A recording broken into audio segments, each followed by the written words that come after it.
Jai Shri Mataji. Good morning everyone. Let's all bow down to Shri Mataji, raise our Mother Kundalini and put Bandhan.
Shri Mataji, you are Shri Ganesha. Mother, kindly give us all the qualities of Shri Ganesha and establish them within us.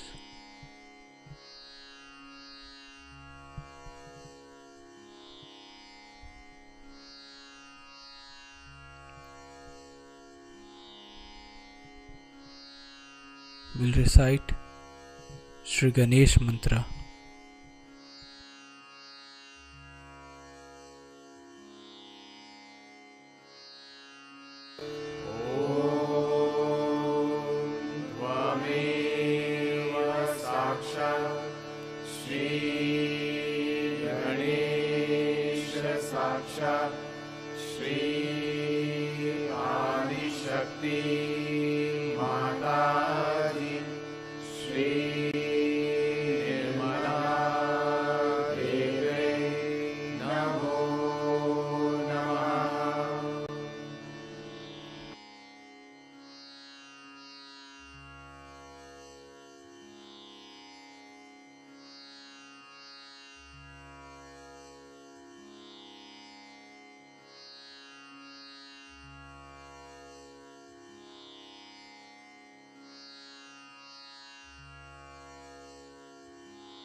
Let's bring our attention on our Sahasrara.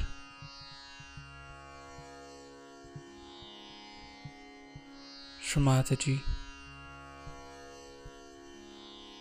kindly establish us into the thoughtless awareness state. Shri Mataji, kindly establish our self-realization.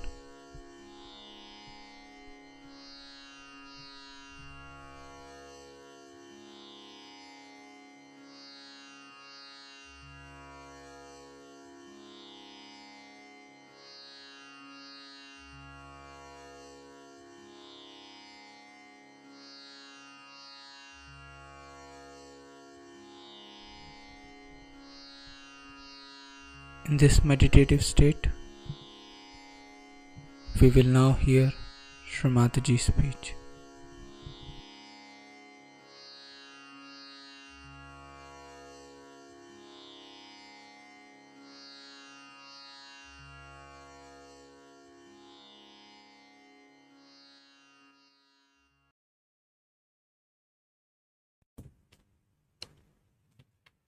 Today we have gathered here to do the puja to Sadashiva.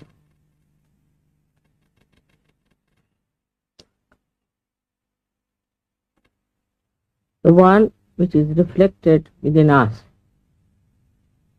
is the Shiva, which is the pure spirit.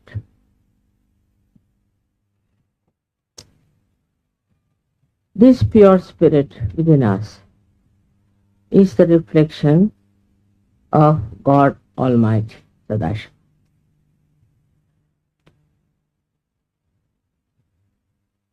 It's like the sun that falls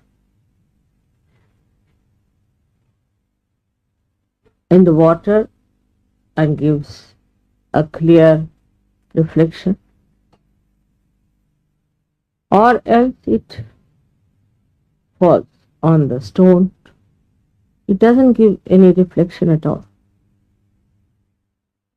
If you have, say, the mirror, the sun will not only fall on the mirror, but will reflect back its light. In the same way, in the human beings, the reflection of God Almighty is expressed in the way your personality is. If your personality is clean and clear, innocent, then the reflection could be like a mirror. Thus, the saintly people, they reflect God Almighty in the proper manner, in the sense that their own identification with wrong things is no more. When there is no such identification, and when a person is absolutely the pure spirit, then the reflection of God reflects into others. Luckily, you all have got your self-realization. That means the reflection of God Almighty is already working into your attention. The attention is enlightened by the power of the Spirit. The power of the Spirit is that it is a reflection. That means the reflection is never identified with the mirror or with the water. It is there till the sun shines. And when there is no sun, there is no reflection. So when you are in Sahaja Yoga, you have cleansed out yourself. Your Kundalini has also cleansed you. And now you are pure personalities. That's why this reflection is clearer and clearer, and people see it. See it on your face, they see it in your body, they see it in your work, in your behavior, in everything.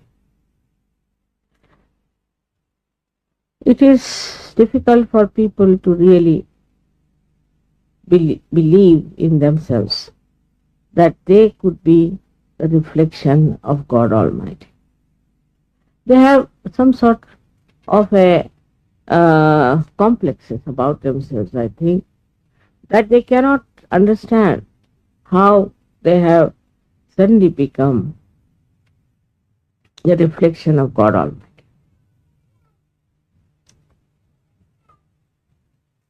But they have a capacity, and they can become the reflection of God Almighty, for which they have to have faith in themselves, faith in their ascent, to believe that we have become that. The confidence in Sahaja Yoga is very important. Without the full confidence, you cannot achieve your ascent that you have seen. Even in my lectures, I have to tell them that we have to have full self-confidence. But confidence doesn't mean by any chance your ego, your aggressive. If you are confident, you are least aggressive. There is a story, a Chinese story, very interesting one, that one king wanted his cocks to win in the race they have about the cockfight. So somebody said that there is a saint, if you can take your cocks to him, he'll make them so strong that they will definitely win this race. So he took his two cocks and gave it to the saint, and he said, I want you to give them all the strength to fight this race. After 1 month,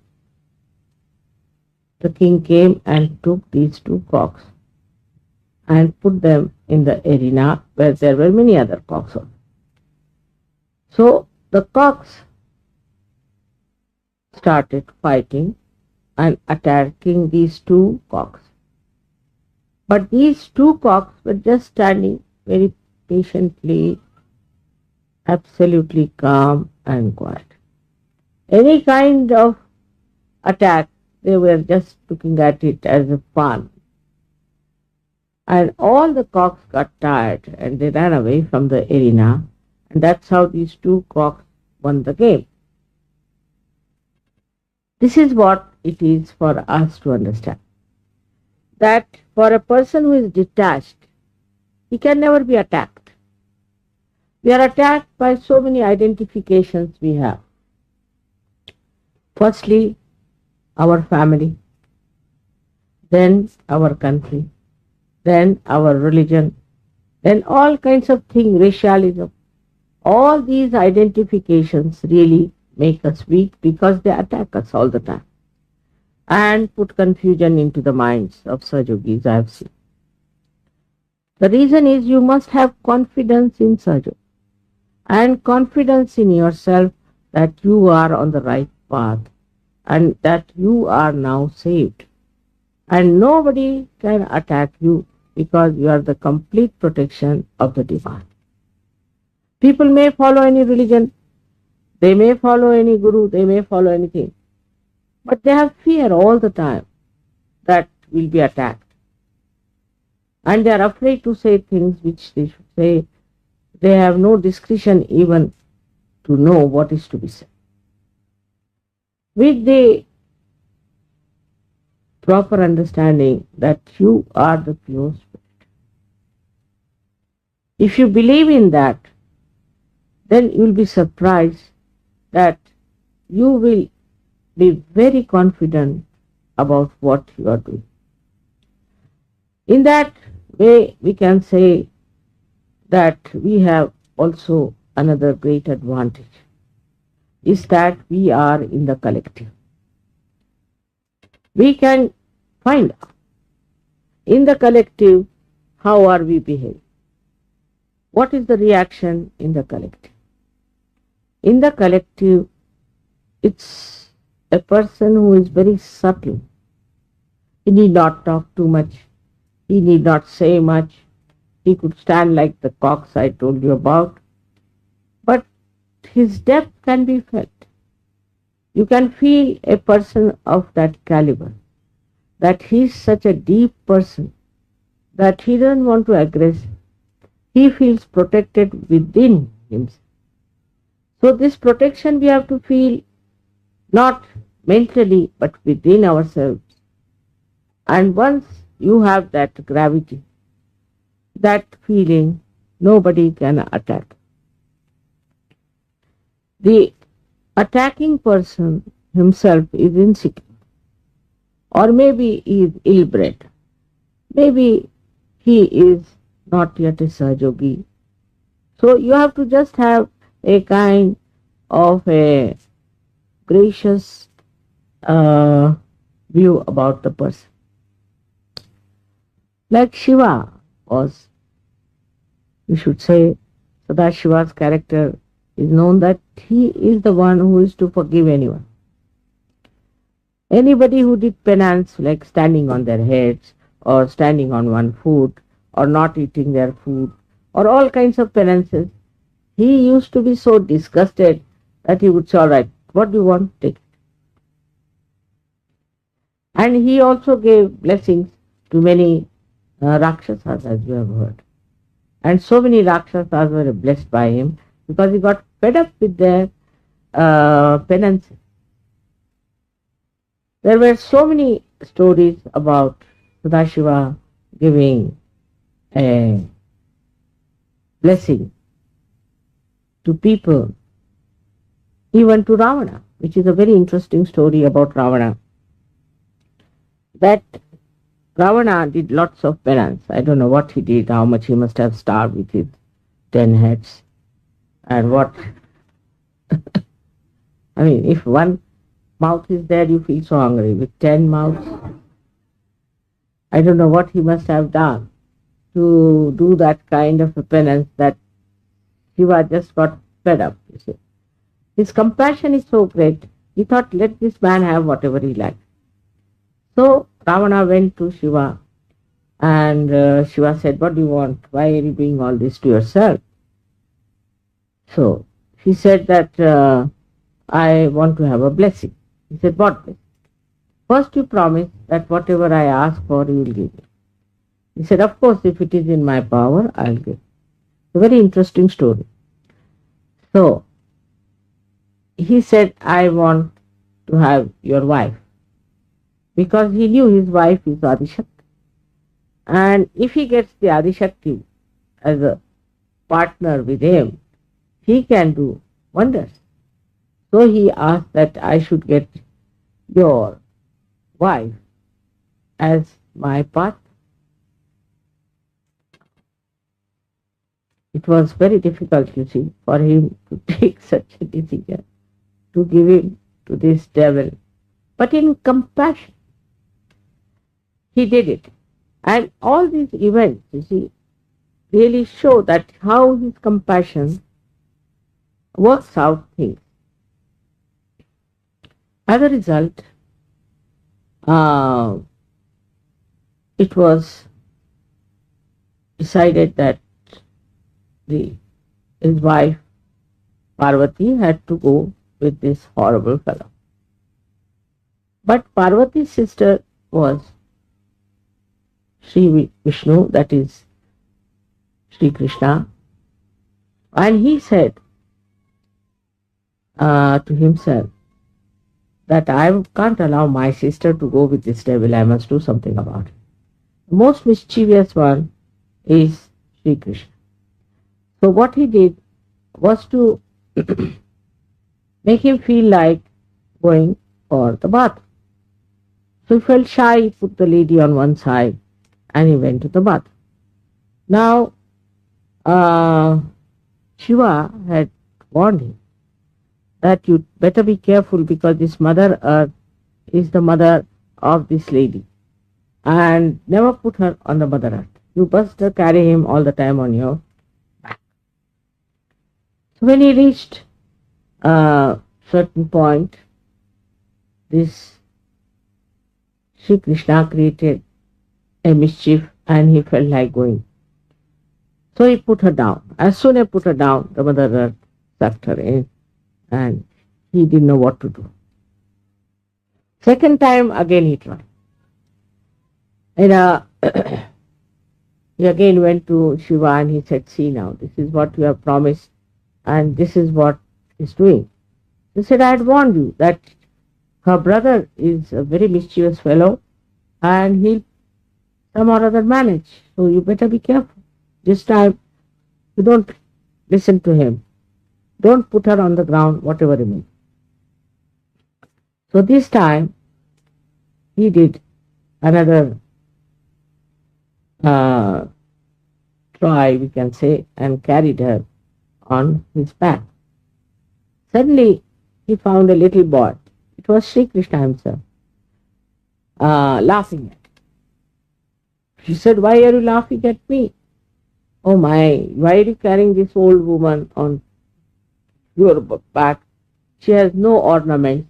He said, "She's the goddess." He said, "No, she has no ornaments. She's wearing nothing. How can she be the goddess?"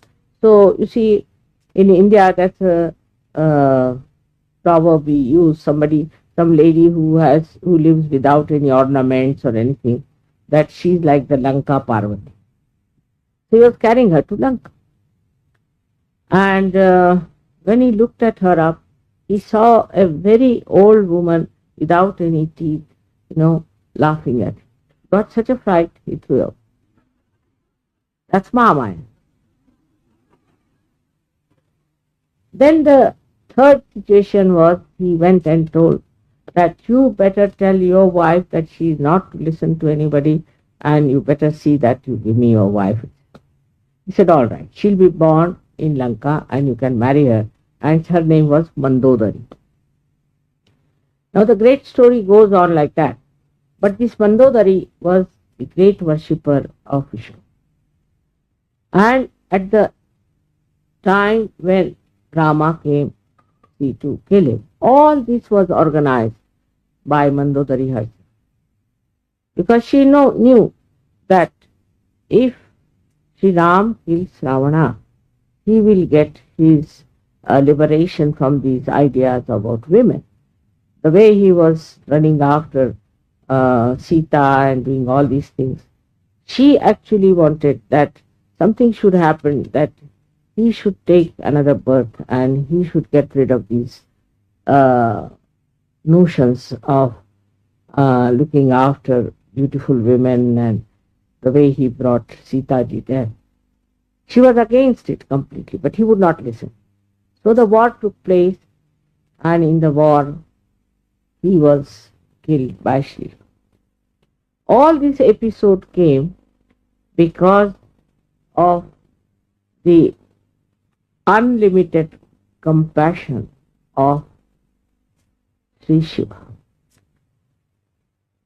His compassion is looks very illogical sometimes. But there's a big logic behind it. The logic is that whatever he does brings forth a kind of a solution of the. For example, there was a war on, and the war was going on, and that time there was a problem because there was one horrible devil who was given blessings by Sri Shiva that nobody can kill. He had given also blessings that they call Varadan to another saint who said, I want to sleep now and nobody should disturb me. So he was given a blessing. Anybody who disturbs you in your sleep, you can just look at that person and he'll be reduced to ashes. So these two now. When the war started, you see, Sri Krishna thought best thing is to kill this devil with the same blessings that the saint has got. So he played, and he started running away from the battlefield, and that's why it's called as a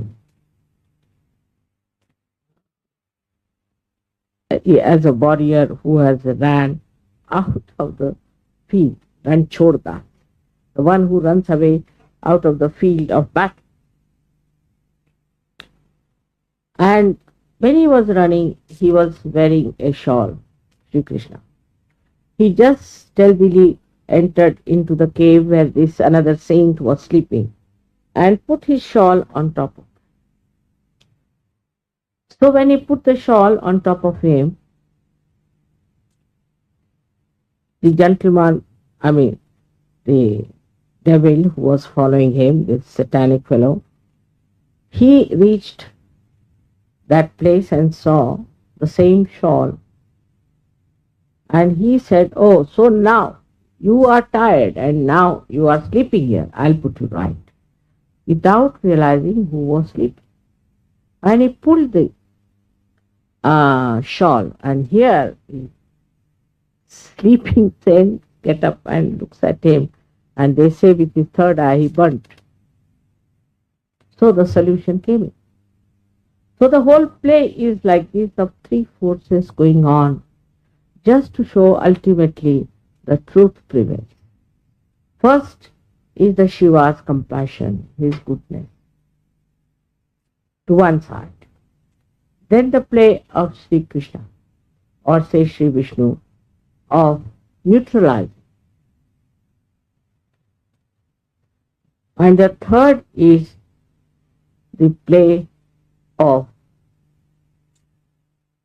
Brahma, who creates things and who produces things.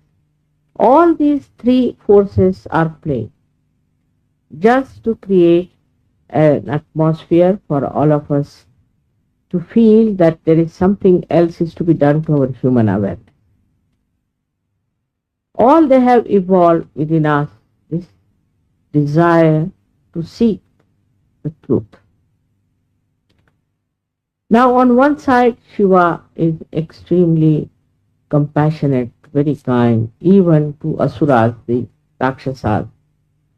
But on the other side, he can be extremely cruel, he can destroy the whole universe.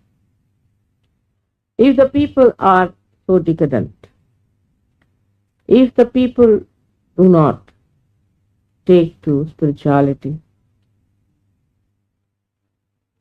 if their innocence is completely lost, if they do not get detached from all these wrong identifications which are creating problems in this world, he destroys the whole universe.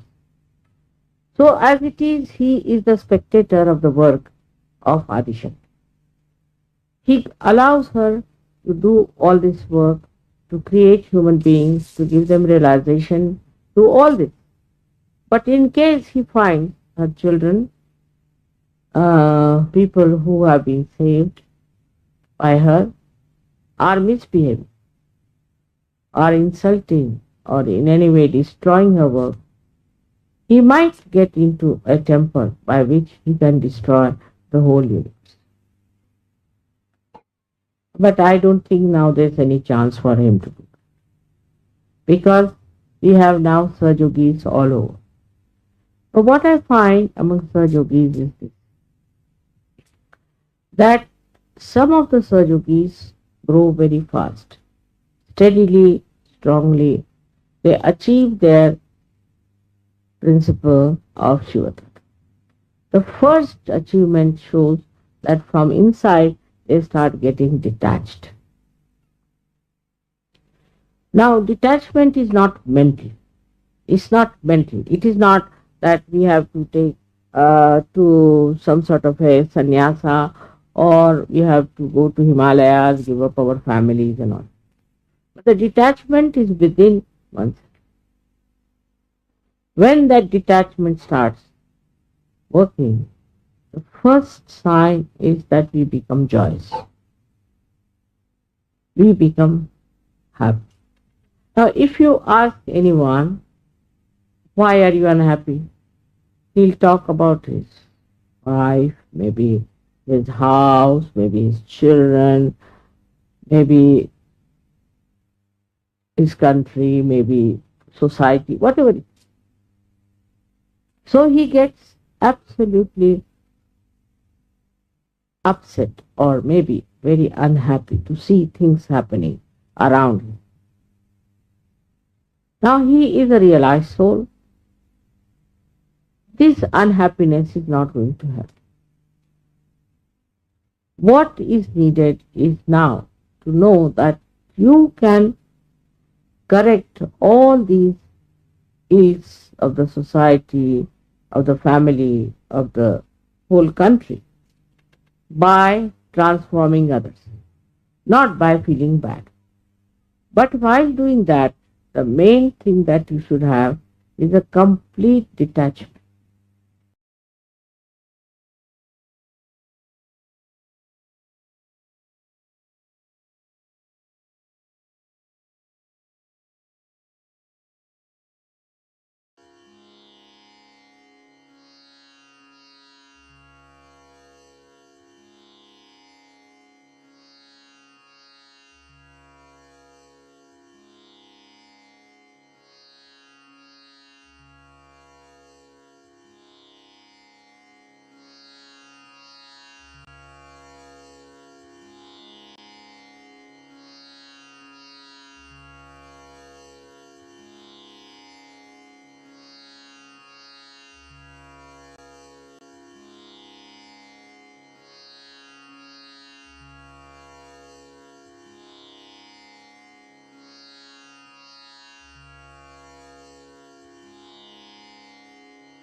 We'll recite the three Mahamantras.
Swamini Moksha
thank you, Shri Mataji, for all your blessings and this beautiful collective morning meditation.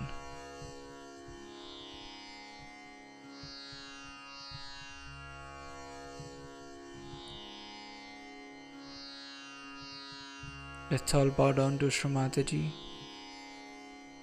raise our Mother Kundalini and put Bandhan.